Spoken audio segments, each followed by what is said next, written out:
Yeah, at first, let me begin with a short introduction into the history of the Melkites, which I believe are one of the lesser known Near Eastern Christian communities. This is something I show my students, very schematic presentation of the different churches which developed after the first councils, the Council of Nicaea and then later the Council of Chalcedon. And you see here in the column of the Chalcedonian churches, you have the Latins and you have the Orthodox, or Chalcedonian Orthodox to be correct. And here are the Melkites highlighted in yellow. In general, the Melkites were autochthonous, mostly Syriac or Aramaic, then increasingly Arabic-speaking members of the Byzantine Imperial Church in Syria and Egypt. After the Muslim conquest of Syria and Egypt in the 7th century, the Melkites were, as the other non-Muslim groups in the Caliphate, treated by the new rulers as protégés, dhimmis, regarding their legal status. While the dhimmis were second-class citizens and not equal to the Muslims, they were nevertheless granted, with certain restrictions, the right to practice their religion and a rather far-reaching internal autonomy in legal matters, especially in the areas of matrimonial and inheritance law. Because they were defined as a religious community, leadership and adjudication were the responsibility of the respective religious leaders. In the case of the Melkites, these were the Chalcedonian patriarchs of Alexandria, Antioch, and Jerusalem. The term Melkites is derived from Arabic Malik or Syriac Malka, king. Accordingly, Demetrius of Kyzikos states in his treatise on heretics from the 1220s that a schism emerged between the Syrians it emerged because of the preaching of Jacob Baradeus. And to quote him, those who remained loyal to orthodoxy were called Melkite. You see the spelling in Greek. That is the imperial ones, Basilikai, because the emperor is called Melchi by the Hebrews and the Syrians, and those who believe in the monk Jacob the Syrian are named Jacobites. However, to the extent to which the Melkites actually belonged to the Byzantine Church after the Muslim conquests is disputed, and the example of the Patriarchate of Jerusalem illustrates how difficult it was to maintain the official channels of communication with Byzantium after the Muslim conquest. As a consequence of the surrender of Jerusalem to the Muslims in 638 CE, and after the death of the Greek patriarch Sophronius I in the same year, the Church of Jerusalem was isolated from the Byzantine Church. The restoration of the Patriarchate some years later was thus initiated by the local Chalcedonian community without involvement of Constantinople. The Imperial Byzantine Church, however, regarded the Melkites certainly as members of its church. Relations with Byzantium were undoubtedly also affected by the linguistic developments that took place after the Muslim Arabs came to power. In Palestine, up until the Islamic conquest, the majority of the Melkites would have been Aramaic-speaking.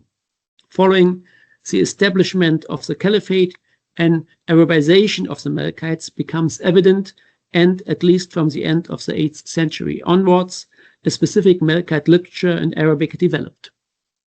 Arabic consequently replaced Aramaic not only as a vernacular, but also as a language of church literature. With regard to content, the Arabic texts were mostly translations of the Bible, hagiography, and sermons, which were meant for a broad audience, but also increasingly original theological treatises, of which Theodore of Abu Qurra from the second half of the 8th century was the most prominent author. Liturgy, however, was a noteworthy exception. Interestingly, the specific Christian Palestinian Aramaic dialect, of the Melkites in Jordan, Palestine, and Egypt maintained its position as liturgical language against the dominant trend of Arabization into the 13th century. With regard to the Arabized community of the Melkites in the rural areas of Palestine, it could be demonstrated that they were very much aware of this language change, and this awareness contributed to the long perpetuation of the Aramaic language in liturgy. The Christian Palestinian Aramaic dialect, the CPA dialect, which is written in Syriac script, was surely a focal point of their identity, as they construed their own self-designation as Assyriani, Syrians from it. Under this name, Syri or Suriani in Latin, they can be found in the lists of several Christian nationes in the Holy Land in Latin reports of pilgrims from the Crusader period as their own group separate from the Greeks. Although it's also mentioned in the pilgrim reports that they belong to the same church and the same faith as the Greeks. So it seems that the Melkite patriarchates in the Near East developed their own identity over the course of the 8th and 9th centuries. This identity was on the one hand signified by their early adoption of the Arabic language, and on the other hand highlighted in the expression of their religious ideas in Arabic by a distinctive theological discourse which was in many ways conditioned and shaped by the confessional vocabulary of Islam, as Sidney Griffiths has demonstrated. But the fact remained that for the Melkites, who were destined to become one of the most Arabized Christian communities in the Islamic world, their patristic and liturgical heritage was almost exclusively of Greek origin, unlike that of the Syrian Orthodox, the Copts, or the Church of the East. Based on this understanding, Sidney Griffiths has advanced the view that the Melkites formed in the 8th and 9th centuries their own Arab Orthodox community with their own cultural identity, which is to be differentiated from the Greek-speaking Byzantine Orthodoxy. For Griffiths, the Melkites of this period are, I quote, Arabic-speaking Christians in the world of Islam who were nevertheless in communion with the Greek Orthodox whose faith they shared, unquote. In the second half of the 9th century, hardly any Greek-speaking monks were to be found in the Palestinian monasteries. Thus, the knowledge of Greek appears to have almost completely disappeared at this time.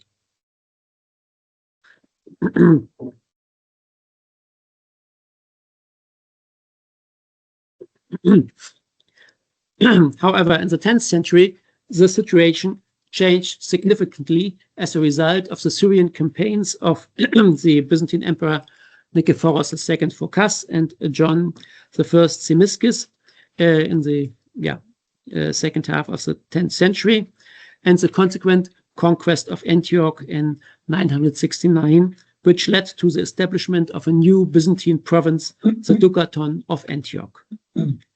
This new incorporation of northern Syria into this Byzantine empire also affected the situation in Palestine and Egypt, which was ruled by the Fatimids, a Shiite dynasty based in Cairo.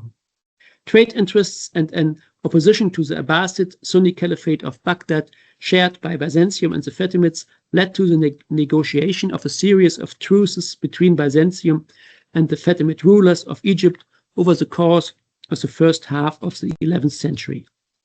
On the basis of these agreements, the Orthodox Christians of Jerusalem stood under the special protection of the Byzantine Emperor. According to the 12th century Latin historian of the Crusades, William of Tyre, they were allocated their own quarter of the city around the Anastasis Church, the Church of the Holy Sepulchre, while the Patriarch received jurisdiction over all its Christian residents. Additionally, the Patriarchs of Jerusalem seem to have been appointed by the Emperor, but also had to be approved by the Fatimid caliphs and later, as we will see, by the Ayyubid and Mamluk sultans as well. The Church of the Holy Sepulchre, which had been destroyed on the orders of the Fatimid Caliph al-Hakim in 1009, 1009, could now be rebuilt with the aid of the Byzantine emperor. This newly won influence enabled Byzantium in the middle of the 11th century to live up to its claim to be the protector of all Orthodox Chalcedonian Christians in the Middle East, wherever they happened to live. In fact, it looks as if, at least to some extent, the ecclesiastical administration, which had been in decline during the 8th and 9th century, was rebuilt, and for the second half of the 11th century, there is evidence of the presence of some bishops in the Patriarchate of Jerusalem. So before that, we don't find many bishops. The focus of the Melkite community was on the monasteries before that, like Marsaba and others.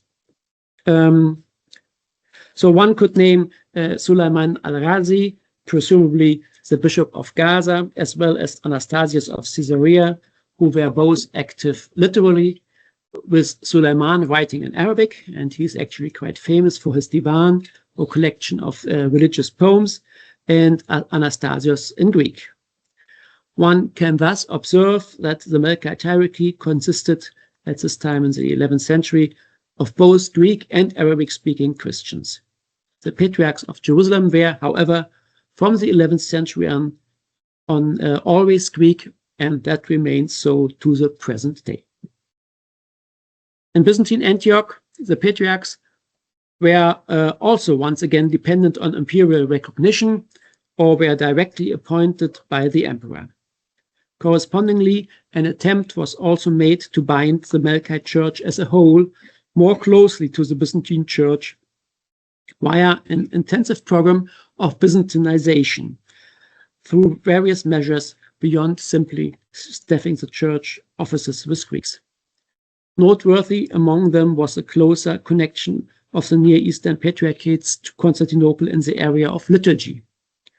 Until the founding of the Ducaton of Antioch in 969, the three Near Eastern Patriarchates managed to preserve their own form of liturgy, such as the liturgy of St. James in Jerusalem and of St. Mark in Alexandria. The calendars of the saints, the Martyrologium, also had a strong regional character in the different areas. From the end of the 10th century, however, the Patriarchate of Constantinople made great efforts to unify the liturgy, urging the Melkites to adopt the liturgy of John Chrysostom and the Synaxarion of Constantinople, which dates from this period. However, our focus is on law, and in the field of law, there can a similar development be discerned.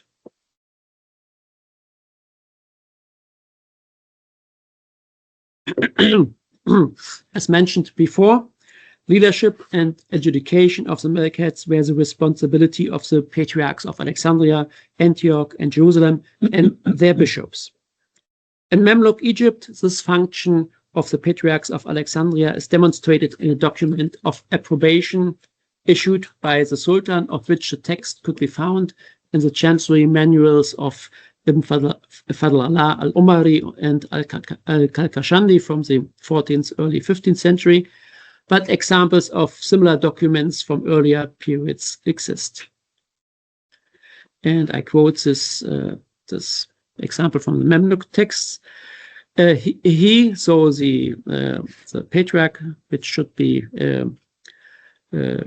confirmed, is a leading figure amongst the members of his religious community and the one with legal authority over them, whilst he ever remains their head.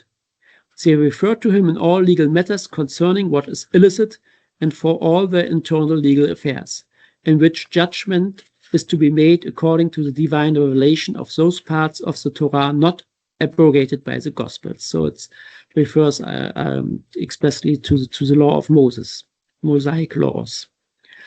The religious system, or rather the revealed law, and it's actually the word Sharia, which has been used. This law of the Gospels is found on forbearance and long suffering.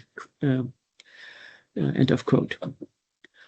But on what basis were these ecclesiastical courts supposed to decide it? So, I mean, this text refers implicitly to an independent Melkite jurisdiction, and so there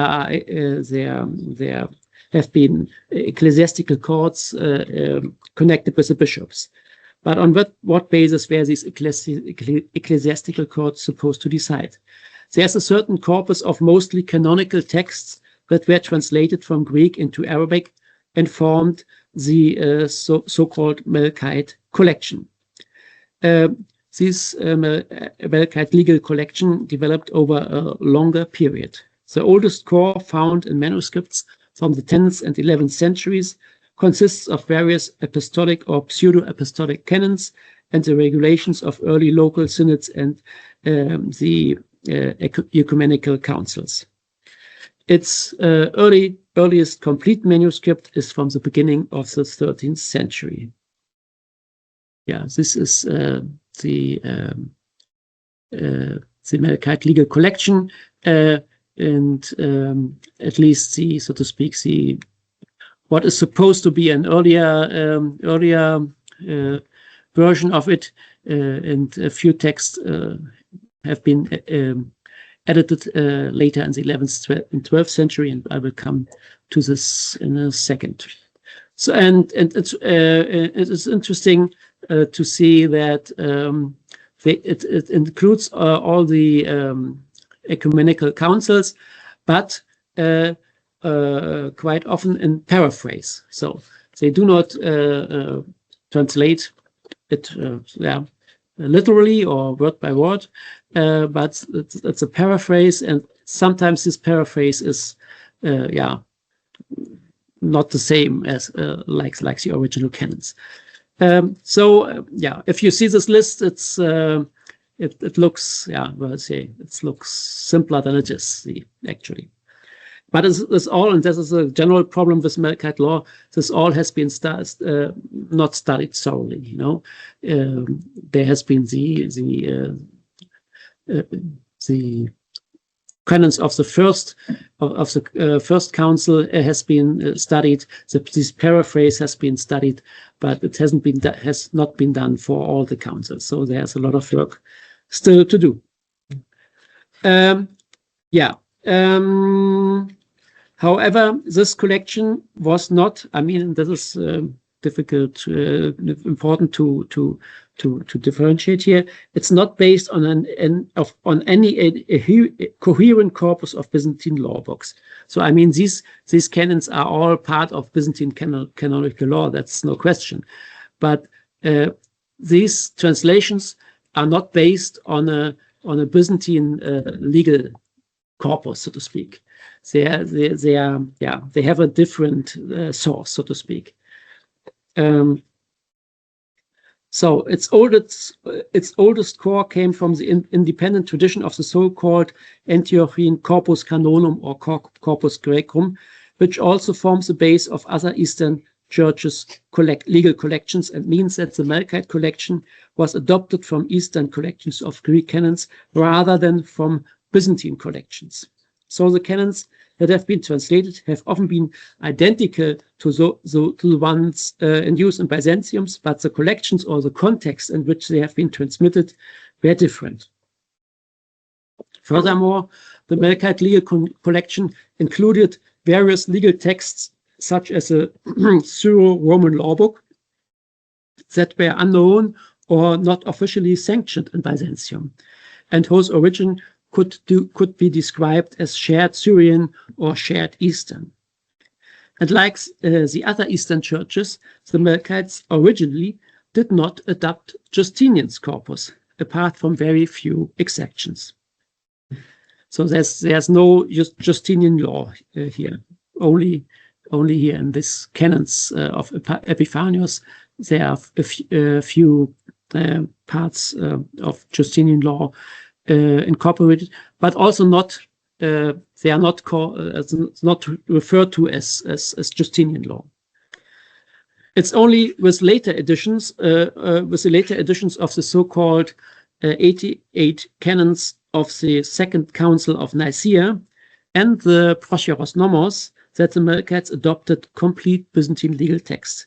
The 88 canons are actually the Arabic translation of John Scholasticus' collection of 87 chapters, which is a selection from Justinian's novels on ecclesiastical matters. However, in the Melkite versions, these laws are attributed to the Holy Fathers of the Second Council of Nicaea, and rather than to the emperor. The translation date of the 88 canons remains unstudied, as so many other things in Melkite law. So, I mean, even to say it's a later edition is also it's also a suggestion. You know, we don't know this. And then the Procheros Nomos is the second text. It was the first imperial law book as such to be translated from Greek into Arabic, originally published either by Emperor Basilius I or his son Leon VI at the end of the 9th or the beginning of the 10th centuries. In Greek, it constitutes a selection of the most commonly used regulations of public and civil law in 40 titles taken from Justinian's corpus. It differs considerably from the other texts of the Melkite legal collection, since it contains both canon and civil law, and was wholly adopted without revision or additions by the Melkites between the second half of the 11th and the beginning of the 13th century. So this is, I believe, the Greek Procheros Nomos, and here you have the Arabic one in one of its oldest manuscripts. If the Procheros Nomos has been translated for the Arabic-speaking Melkites while the Byzantines still ruled northern Syria, that means in the second half of the 11th century or so, is not clear. Some clues can be found in the 11th century Sinaiticus Graecus 1115, which contains the Procheron. Actually, I wanted to include a slide here, which I didn't. Yes, this is the manuscript Sinaiticus Graecus 1115, which has been dated according to the catalogue to the 11th century. The manuscript is said to be of Palestinian origin, and it also has Arabic note, as you can see here. I don't know if you can know. You have to use this pointer, as you can see here. This is a pinax of the manuscript. It contains also a few other texts besides the Procheros Nomos. And the interesting thing about this manuscript is, as you can see, it is a manuscript in two columns. You know, here's an empty column. This is a Greek text, and here is an empty column. And I have also a slide for different pages, but that would take too long to copy it in my PowerPoint. So it's the same thing with the regular text. This is a pinax, but also with the regular text of the Procheros Nomos. The Greek is on the left-hand side, and the other column is left blank. You know. So what does this tell us? Tells us obviously there was the plan to add a translation in this other column. We don't know which language. You know, the Procheros Nomos has been translated also into Slavonic, and we have quite a few manuscripts in Old Church Slavonic from the Procheros Nomos. But the manuscript is from Sinai, and it has this Arabic note on top of it. So it seems to be, a reasonable conclusion to say probably it was supposed to add an Arabic translation there. And that would mean that the translation of the Procheros Nomos into Arabic was at least planned as early as the 11th century. So it could be that this text was translated, or the idea to translate it at least existed in Byzantine in Byzantine Antioch or in Byzantine Syria.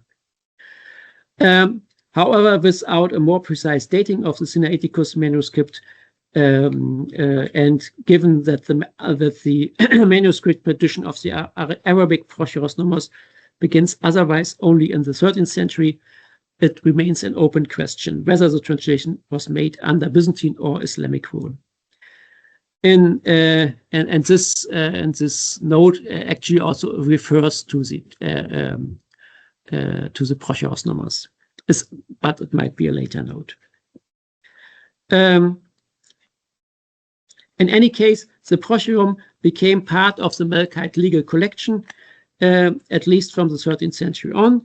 And this is a manuscript which contains the oldest from then on complete so-called Melkite legal collection, and it contains also, beside many other texts, the Prochorosnomos in Arabic. In any case, yes, the Prochoron became part of the Melkite legal collection, despite the fact that most of its regulations, bar those on matrimony and inheritance, were not applicable to Christians living under Muslim rule. So it's about the distribution of booty, about penal law in Constantinople. It's a Byzantine law text, which has been translated, literally. But still, it has been. The parts on matrimony and inheritance, they are useful. They could be applied for Christians under Muslim rule, but the others most likely not. The purpose of this continued copying of the text as a whole was probably to show that the Melkites belonged to the legal tradition of the Roman Empire and thus to the Byzantine Orthodox world.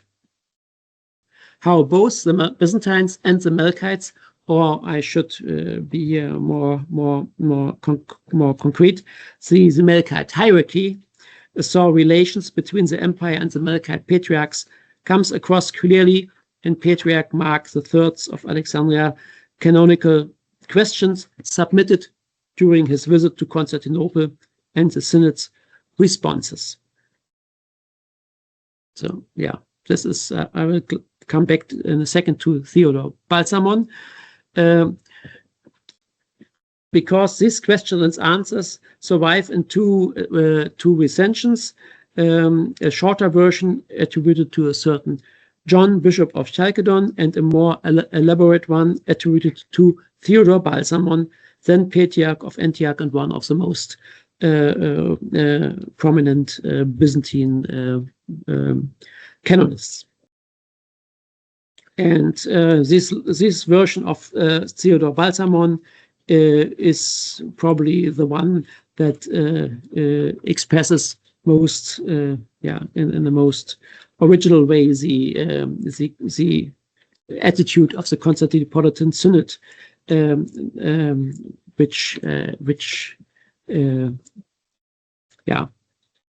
decided about these responses to Patriarch Mark of Alexandria.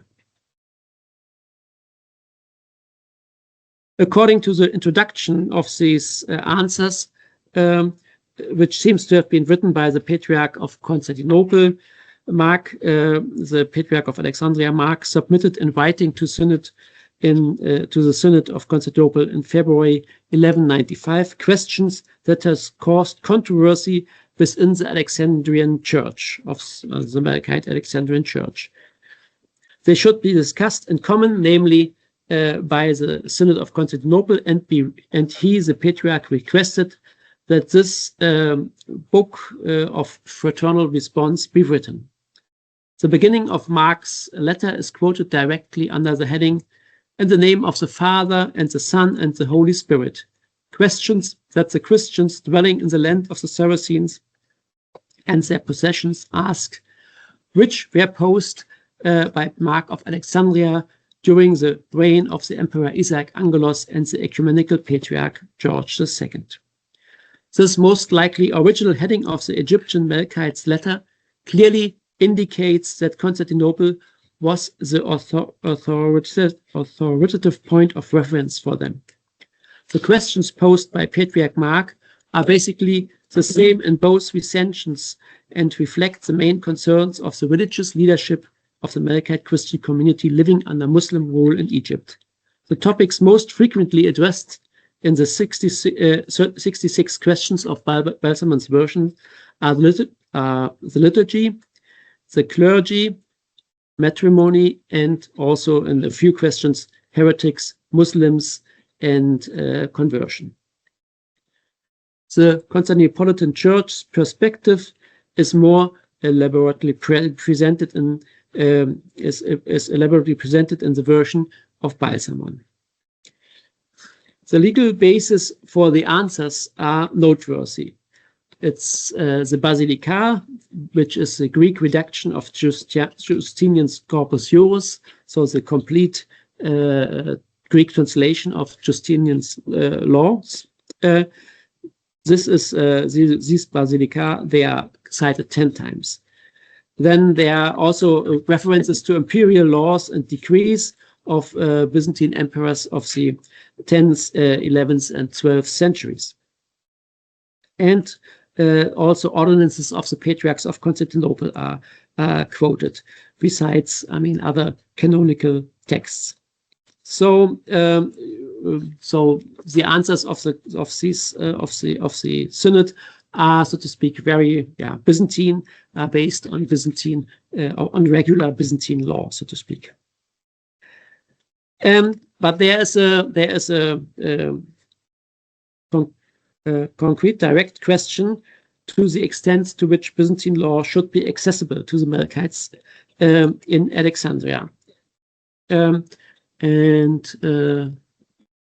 There's a question. The question is about that these just mentioned Basilica are not issued in Alexandria, and so would be the Church of Alexandria be condemned because the Basilica was not available in Egypt?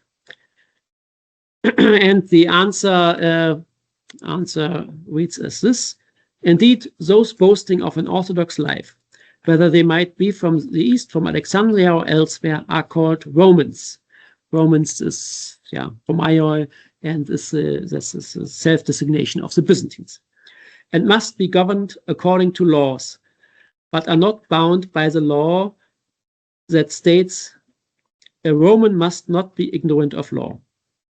For only the inhabitants of Rome, Constantinople, namely the queen of cities, which is fortified with suitable towers and which with many legal scholars are bound by their fetters. So, on the one hand, and this is interesting because this part is quoted very often in the literature, and it's many people just quote the beginning.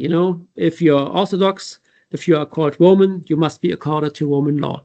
But then the text continues. It says, but if you are not living in Rome, in Constantinople, then you are maybe not bound by these laws because you don't know them. Those who live outside of Rome, I continue reading this answer, namely peasants and the rest, much more Alexandrians who do not know the civil law, are pardoned. At any rate, it is good for them to ask and learn legal prescriptions. However, if it is hard to manage, they shall be worthy of pardon. So, that's the answer of Balsamon. Knowledge of Byzantine law, and specifically secular law as issued by the emperors, is in itself desirable, even if the answer allows for ignorance arising from circumstances. So, yet, when one examines the individual responses, which are following after the rest of the book, this initial impression of flexibility must be qualified. The response to the first question in particular emphasizes the need to follow the traditions of the ecumenical patriarchate. It says, all the churches of God ought to follow the customs of New Rome, that is Constantinople, and to celebrate according to the traditions of St. John, Chrysostom, and St. Basil. So, regarding liturgy, Other liturgies, such those of St. James and St. Mark, are not acceptable. And in another question, the synod was equally unaccommodating over indigenous customs, such as burying the Orthodox in local churches, which question 14, or the answer to question 14, forbids with reference to a title of the basilica. So it refers to the basilica. So while the Melkites may be pardoned for not knowing the basilica, it is at the same time used as a legal basis for the synod's decisions. And despite the Alexandrians' land being presently through divine dispensation in a critical situation because of the low number of Orthodox Christians, to quote this question 47, there was no reason to adopt a tolerant attitude. The answer to this question 47 on whether marriage contact with the sixth degree was permissible from force of circumstances, was that the canons and laws do not permit this, and those who contract such a marriage should be subject to penances of fornicators. So the question refers explicitly to the difficult situation under Islamic rule. You know, we don't have so many Christians left, so maybe marry people which are related to us within the sixth degree. And the answer is no, based on Byzantine law. Thus, most questions are answered on the basis of Byzantine law, secular and canonical, and the customs of the Constantinopolitan Church. Both the fact that the Melkite Patriarch of Alexandria addressed the Synod to resolve internal issues that his first church was facing, and the text issued by the Synod itself clearly show that both sides saw Byzantine law and the usages of the Church of Constantinople as, and I quote Patrick Vicuso's words here, saw these laws as a guide or model for other patriarchates. It is true that the expansion of the Melkite collection must be seen in the context of the general development of Eastern Church's law under Muslim rule. Between the 11th and the 12th centuries, we can detect a significant increase in legal studies in different Christian communities in Armenia, Syria, and Egypt. In some cases, at least, the Muslim authorities had demanded the creation of legal collections. However, Eastern Church leaders also tried to reach a greater degree of legal certainty in their respective communities, thus hindering members of their churches from turning away from their own ecclesiastical jurisdiction to that of the Muslims. Calling upon Islamic courts without a doubt damaged the autonomy of the Dhimmi communities. By means of such prohibitions, which were continually reviewed until the 14th century and the effectiveness of which was apparently quite limited, the leadership of the various minorities clearly sought to preserve the integrity of their community on which in the end their own societal position depended. The members of the community were by contrast accustomed to continually overstepping the boundaries of their own community in daily life via contact with the Muslim majority community, and so that they unconsciously altered through this cultural contact and exchange the reality of their own life. So, I mean, while on the one hand there were these different Christian canonical laws applied by the different Christian churches, the actual people used Islamic law in daily life. In order to counteract such changes, precisely the respective group leaderships conducted a policy of conscious segregation. So, as Jens Oliver Schmidt has demonstrated via the example of the so-called Levantines in the Ottoman Empire. Here one must differentiate between work or business and private contact, and between contacts of individuals and of communities. Strategies of coexistence in the public sphere could be found alongside a strong segregation in the private. The members of the community thus had no intention to demolish the boundaries of their group through their behavior. I mean, they had no, they didn't do it intentionally. However, there were very practical reasons that caused the members of the Christian communities to turn to the Muslim Qadi. The weak point within the concept of the legal autonomy of the dhimmis consisted namely in the problem of the implementation of a decision of a church court. As the Shafi'i scholar Al-Mawardi in his Al-Ahkam al-Sultaniyya had already recognized. As a fourth precondition of taking over the office of a judge, he states, I quote,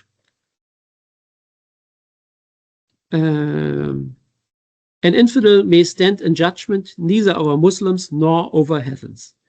Abu Hanifa made it optional to appoint him to a judgeship among his own people. Although governors have been known to do this, it is more in the nature of the appointment of a leader or a chief, not of a judge. His decision is binding upon them only insofar as they feel they are bound by it, not because it is necessary to them. The decision he renders in regard to his people does not have to be accepted by the sovereign. Should the people refrain from referring their cases to him, they should not be forced to do so, and the rules of Islam shall be more binding upon them. Unquote. In contrast to the Qadi, only penitential discipline was available to ecclesiastical judges as a means of implementing their decisions. Disobeying judges with regard to church or secular affairs was declared by the ecclesiastical leadership to be a sin of such magnitude that it could lead to excommunication. This represented a significant means of coercion, excommunication meaning ejection from the community and thus a loss of social status and all social contacts. Yet, this means of coercion does not appear to have sufficed, especially when the possibility always lay open to the dhimmis to turn to Islamic law as essentially an appeal in case of an unfavorable decision. There, at an Islamic court, the case would be reworked according to Islamic law, just as Al-Mawardi stated. There, however, existed the possibility that this device served the opponents in a legal dispute. In order to be prepared for this instance, it stands to reason that the case was immediately resolved according to the rules of Islamic law or directly by the Qadi. This must have inevitably led to the adoption of Islamic law by the dhimmis. Thus, the Nomocanon of the Copt Ibn al-Asal contains elements of Islamic law, as does the Nomocanon of the Syrian Orthodox Marfian Bar Hebreus. Inheritance law in particular was strongly influenced by Islamic law in the Syrian Orthodox Church. Other parts of the respective legal collections remained largely free from Islamic influence. Obviously, they no longer possessed any practical meaning for the jurisdiction of the Oriental churches, since in temporal affairs, church authority was probably restricted to marriage and inheritance law.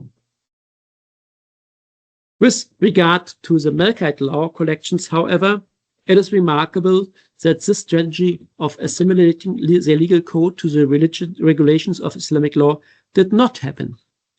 On the contrary, it seems, as we've just seen, that between the end of the 11th century and the beginning of the 13th century, the Melkites turned in a hitherto unknown way to Byzantium and adopted directly Byzantine law.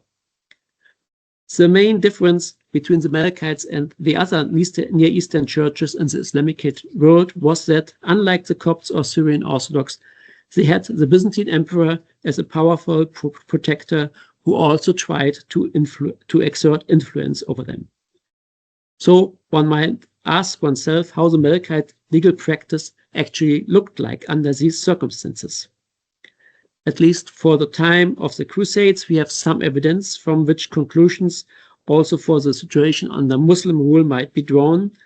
And there we learn that they had their own internal courts, and we learn of a certain Georgius, who is mentioned for 1122, who held the office of the Archon and the Krites, both secular offices, but was also the Chartophylax, which is an ecclesiastical office, and he was a deputy for the patriarch.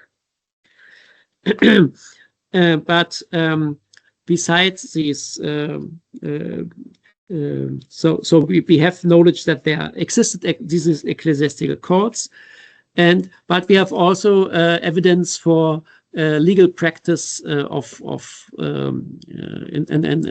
business affairs and daily life, and this is an Arabic contract of sale from the Patriarch of Jerusalem, from the archive of the Patriarch of Jerusalem from 1169. So it is a contract which was written in Crusader Jerusalem in 1169, and you have here the signature of a witness in Greek. It's Gabriel, presbyter to Anastasios, and so on.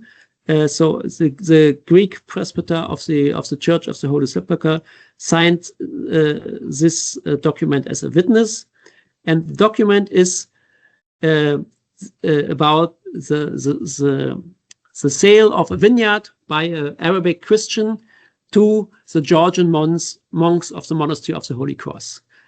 And it's all written in Arabic. So we have Georgian monks, we have a Greek presbyter, we have an Arabic-speaking farmer, and it's under Crusader rule.